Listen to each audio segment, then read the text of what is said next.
Bioshock 2 is a good game, but the original Bioshock set the bar so high that it was always going to be a tough one to beat. It's about a Big Daddy, the iconic enemy of the first game, who's on a journey through the underwater city of Rapture to be reunited with his little sister. It does that cliche that a lot of sequels do, in both movies and games, and takes what was once the villain and turns him into a good guy, as there's now an even bigger threat to have to deal with.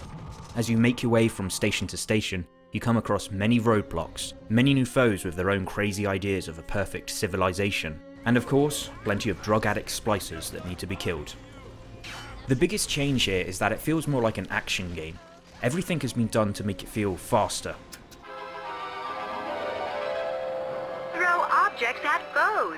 You can even catch grenades and throw them back.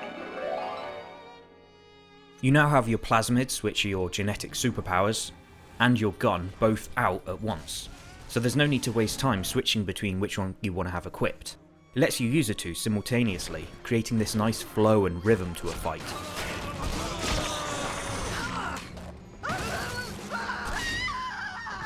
Hacking no longer pauses a game by switching to a pipe minigame, but instead is done in real time and only takes a few button presses and a couple of seconds to complete.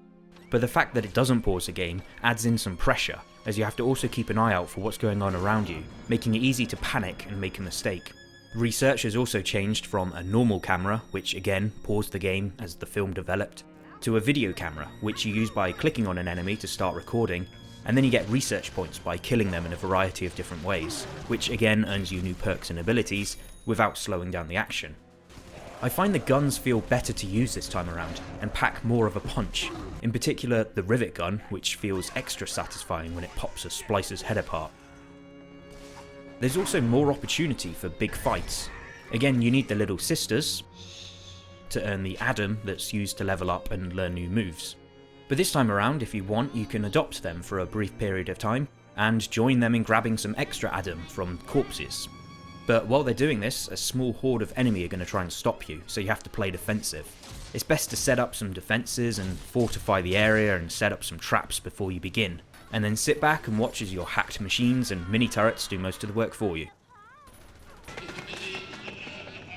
As tough and as well armed as you might be, there's still one enemy that's even tougher. First, you hear their ear-piercing scream. Then you're given a warning that a big sister is almost here. And then, get ready for a fight with your new nemesis. They're just as strong as a Big Daddy, but much faster and with plenty of tricks up their sleeves. They make a great new addition to the list of things that you have to kill. So if all this sounds great, why is it that the original Bioshock is usually considered a better game? Well, for me, I think it's down to the fact that all of this action and fast pace gets in the way of creating atmosphere. There's so much going on at such a rate of speed that you don't feel like you have the time to step back and take in the surroundings. Rapture doesn't feel as special this time around. The story and the characters that you meet aren't quite as interesting. For everything that's improved, there's something else that's not quite as special. And it still has the problem where dying has no real consequence.